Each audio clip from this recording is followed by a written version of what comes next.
Hello, hello, hey, sweet people. Welcome from rainy South Carolina. Welcome to another episode of Inglês no Rádio. I am your host, Foster Hodge. I have some serious, hopefully not life-threatening chest pains. So Alexia is going to take away the show from here. Alexia, how you doing? I'm fine. And why are you laughing? I'm trying not to laugh because it hurts. Yes. So hello, guys. Welcome to another episode of Inglês no Rádio. We are here today to talk about motivation again. But this time is about my motivation learning English. So the tables have turned and it's going to be more than just motivation. So if you did not listen to the show yesterday, we talked about my experience learning Portuguese. I think some of you will find it useful or at least kind of funny. And today, the tables have turned and we are talking about Alexia. Yeah. I feel that we already talked a lot about my English. Yeah, we've recorded almost 500 episodes. We talk about ourselves a lot. Yeah. Do you think that's narcissistic? No. Yeah, I don't think we're narcissistic people at all, but because if it was narcissistic, we wouldn't be wanting to share the stories and share knowledge. We would keep it just for ourselves. No, I think a lot of narcissists like to share things for fame. I don't know. That's definitely a different episode. Okay. So Alexia, where I wanted to start today, you are an extremely motivating and motivated person.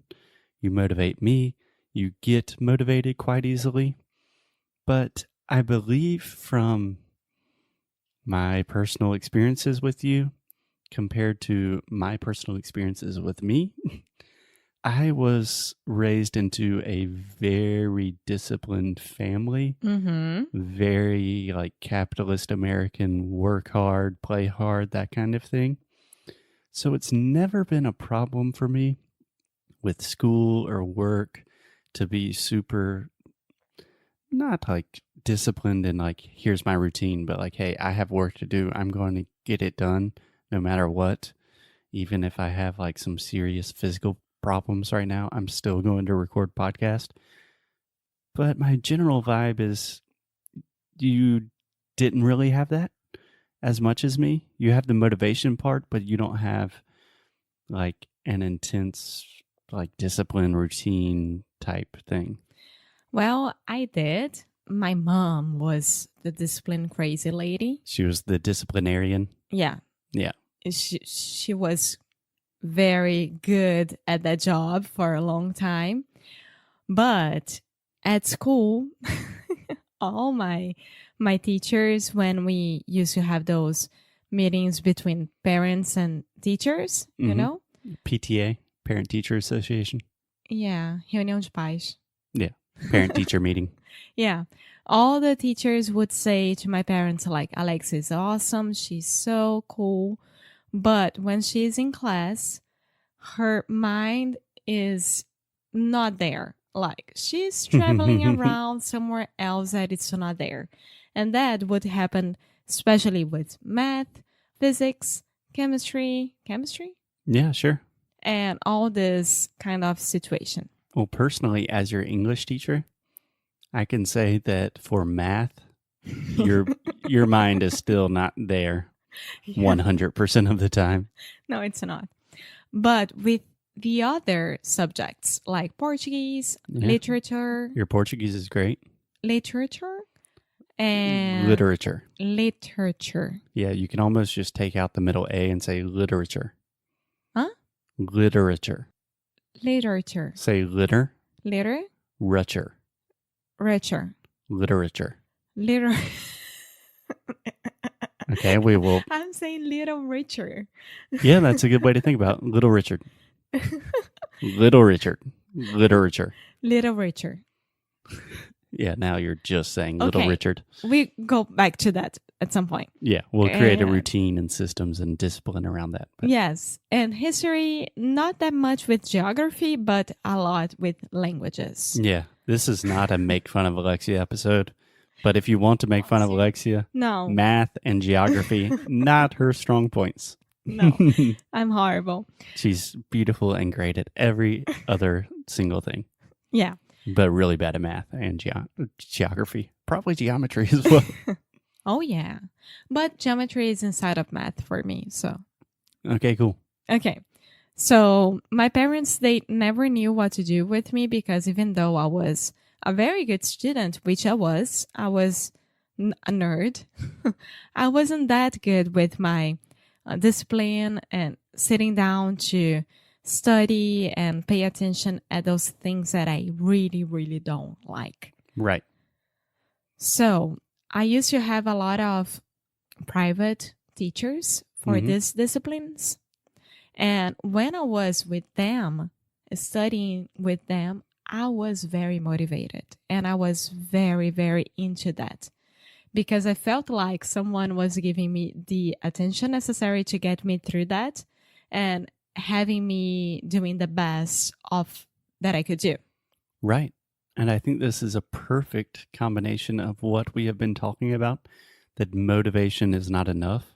You are an incredibly intelligent woman now that you are 30 years old. You are incredibly motivated. You are easily inspired, and you don't have a lack of anything. But I think that's just so obvious that, yeah, if you're not motivated, you're not going to be disciplined. And if you're not in a situation where you feel that you're paid attention to, you're not going to be disciplined. No, and that's a problem, I think. I don't say it's a problem, but it's a situation that I have today that I have such a hard time to do things that I don't think that they are good or that it's a very good useful of my time. A very good use of your time? Yeah, use of my time. For example? For example, the worksheets of Careca Connection. Yeah. Our other podcast, our Portuguese podcast. You're talking about doing transcriptions? Yeah. I mean, it was almost the worst thing ever for me. You remember that? Yeah, and I think it's because it was not the right situation for you. That transcribing Portuguese, for me, it's an intellectual challenge. I think for you, it was just super boring. So, yeah. But talking about my English situation and how I learn language, my parents, they were very, very into getting me speaking English forever since I was born, I think. Yeah. Because they really believe that English is the most important language to speak outside your native language, of course. So it should be your second language. Yeah. And can I specifically mention 3 situations that really stand out to me that as just kind of curious points about your English? Mm-hmm. So your English has always been really good since you were quite young. So 3 situations that really just seem like transitional things where you took everything to the next level. First, when you spent a month in England when you were a young girl. Second, starting this podcast, committing to recording English every day. I would say when I met you and then starting the podcast. Okay, we can put those as the same thing. Meeting me, number 1, duh. And then the final one, speaking at my brother's wedding. Yes, or I could say any family gathering. Yeah. Not only speaking at your brother's wedding, but any family gathering, I think. Family relationship stuff. Because, guys, when I met Foster, I wasn't that confident about my English because at the time, I wasn't speaking that much English with anyone. I wasn't taking English classes or anything like that. So I was like, how would that be? And when I met him and we started to talk, I was like, okay, I can still do this. I have to get better at this, but I can still do this. Yeah. What I think is fascinating is if you listen to the first episodes of this podcast, which, a couple of years ago we started recording these, your English isn't that much different in a lot of ways. Like if I listened to you then and I had to say, what is your English level? I would say advanced. If I listened to you now, I would say advanced. But at the same time, there's not that like too many technical differences. At the same time, everything's different. And I think that's just like your confidence, these subtle but very important improvements you've made to your accent and your intonation, things like that are really important and powerful. Yeah, yeah. So this keeps me motivated. And of course, I have a boyfriend who is American. My work. Yeah? What's his name? What's he like? Sabe. He's so cute. My work is all related to English. Everything about my life nowadays is half English and half Portuguese. Of course, this helps me a lot to continue doing this and having to record episodes for you and being the guinea pig of Inglês Negro Rádio is the most amazing thing for me and my English, talking about personally and professionally. Yeah. But what?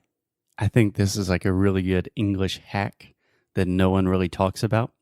So there are some people that love languages, like I would include myself in this category, where if I'm very motivated to learn something, I will learn it, and then the situation kind of comes last. But if you are a person more like Alexia that lacks some of that discipline to learn boring stuff, like Alexia never wants to study grammar or like some of the really annoying things with pronunciation you never want to do. But when the situation is right, like if you have to do something with my family, Alexia is like practicing everything in English, and your discipline and motivation is just automatically there. Yes, and that's how I learn. That's why I think at the first episode about talking about motivation, I said there is no perfect formula. Each one has to do the way that it's better for you. Yeah. So my way is not like always under pressure, but it's when I see that I really, really need to do and get better at that point, at that situation. So nowadays, I am more and more realizing that I need to write better in English and get more informal with my text messages and stuff like that. Yeah, maybe less emojis, less exclamation points. Would you stop with that? Okay, sorry. But you said there's no perfect formula for motivation, but I think this is probably the most common situation for most people is they're motivated, they really want to learn English, but learning a new language is so hard. It takes so much time, and it's a pain in the ass. Most of it is super boring. So an easy hack to not have any of that is just put yourself in a situation where you know you're going to be speaking English all of the time. Then you don't have to think about discipline. You just have to do it. You know what I'm saying? Yeah. And that's what I'm doing nowadays. I'm just doing it. So what should your next challenge be to really take you to the next level? About English? Yeah. Ooh, you tell me. Starting a travel Instagram only in English? No, pelo amor de Deus, I can do another Instagram. No, I can't. Recording some type of audiobook in English? Maybe. Okay. I was just thinking off the top of my head. Maybe we could have one day a book club. Yeah, I would love that. I would absolutely love that, but that is for another day. But I think for today, the best piece of advice we can give you is be like Alexia. Be the guinea pig, and you will never have to worry about discipline and boring stuff anymore because you will just be in that situation where you have to do it. Yeah. Yeah. And it's stressful. It's boring sometimes. It's annoying sometimes, but the results are amazing. And if you are into that, you should do it. And that's it. That's my opinion about it. Yeah. Yeah. I mean, learning a new language sucks, but it's awesome. Yes, it's awesome. That's the most simple way I can say it. Yeah. Okay. On that high note, I think that's it. We will talk to you guys tomorrow. Okay, bye. Ciao, ciao.